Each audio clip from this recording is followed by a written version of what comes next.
अस्सलाम वालेकुम and welcome to my channel Ishq Khudai. आज मैं आपको बताऊंगी कि दुनिया भर में लोग ईद उल अज़हा क्यों मनाते हैं। चलिए आज आपको बताते हैं कि इसके पीछे की कहानी और विज़डम क्या है। हज़ारों साल पहले की बात है कि हज़रत इब्राहीम अलैहिस्सलाम अल्लाह के रसूल और नबी थे।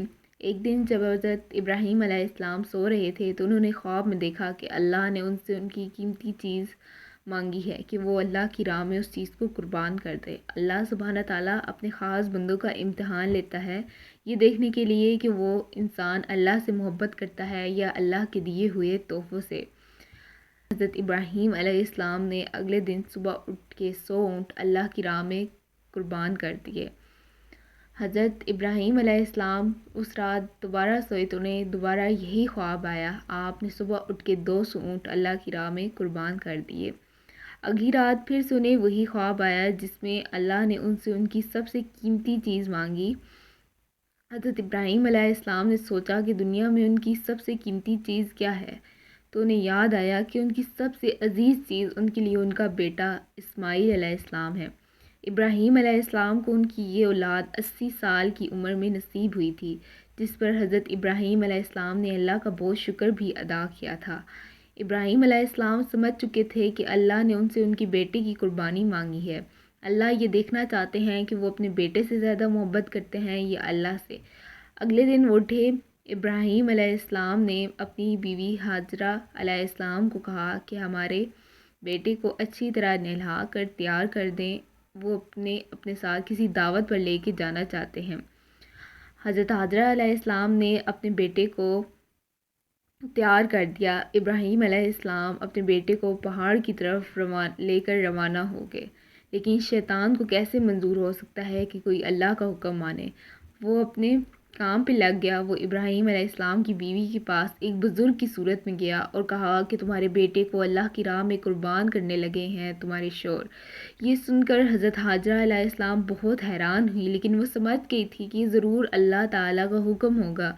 तो उन्होंने शैतान से कहा कि ये ज़रूर अल्लाह का हुक्म होगा और कहा ये तो मेरा एक बेटा है, अगर मेरे इस्माइल जैसे 1000 बेटे होते तो मैं वो भी अल्लाह की राह में कुर्बान कर देती।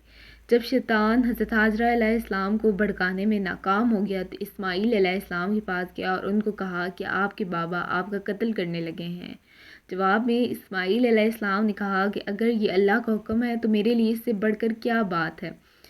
आप सोचिए कि 13 साल के बच्चे ने इतनी बहादुरी का मुजाहरा किया। यहाँ भी शैतान नाकाम हो गया तो वो इब्राहीम अलैहिस्सलाम के पास गया कि तुम्हें ये बेटा इतनी मन्नतों से मिला है, अगर तुम ये कुर्बान कर दोगे तो तुम्हारे बुढ़ापे में तुम्हारा सहारा कौन होगा। शैतान ने आपको भड़काने की बहुत कोशिश की, लेकिन आप ना माने और उसको पत्थर मारकर भगाना शुरू किया। यही वजह है कि लोग जब हज पे जाते हैं तो शैतान को कंकरियाँ मारते हैं। शैतान के जाने के बाद आपने ये सारी बात इस्माईल अलैहिस्सलाम को बताई। इस्माईल अलैहिस्सलाम एक फर्माबरदार बेटे होने के नाते फ़ौरन अल्लाह सुब्हाना ताला की बात मान गए और कहा कि उनकी हाथ और टांगें बांध दी जाएं ताकि वो जद्दोजहद ना करें, और उनके वालिद ने अपनी आंखों पर पट्टी बांधी थी ताकि वो आपको तकलीफ़ में ना देख सकें। इब्राहीम अलैहिस्सलाम ने वही किया जैसा कि इस्माईल अलैहिस्सलाम ने उन्हें कहा था। आंखों पर पट्टी बांधे और हाथ में छुरी लेकर उन्होंने वैसा ही किया जैसा अल्लाह ताला ने उनसे कहा था। जब उन्होंने आंखों पर पट्टी उतारी तो हैरत से उनके सामने एक भेड़ की लाश देखी। इस्माईल अलैहिस्सलाम बिल्कुल बेज़रर थे, उनके बिल्कुल पास खड़े थे। सबसे पहले उन्होंने सोचा कि कुछ खौफनाक तौर पर गलत हो गया है और उन्होंने यानी इस्माईल अलैहिस्सलाम ने अपने खालिक के हुक्म की नाफरमानी की है। फिर उन्हें एक आवाज़ सुनाई दी गई जिसमें कहा गया कि अल्लाह सुब्हाना ताला अपने पैरोकारों का ख्याल रखता है और इन्हें फ़िक्र करने की ज़रूरत नहीं है। एक खुदाई का मौज़ा हुआ था। इब्राहीम अलैहिस्सलाम और इस्माईल अलैहिस्सलाम को अल्लाह सुब्हाना ताला की तरफ से एक मुश्किल इम्तिहान में गुजारा गया जिसमें वो कामयाब रहे। बाप और बेटे दोनों के पुख्ता ईमान की वजह से इस्माईल अलैहिस्सलाम की जगह एक भेड़ ने ले ली और अल्लाह सुब्हाना ताला ने इनकी जान बख्श दी। इस कहानी से हमें ये सबक मिलता है कि ईद उल अज़हा सिर्फ़ एक जश्न नहीं बल्कि तारीख़ की अज़ीम तरीन कुर्बानियों में से एक है। जज़ाकल्लाह।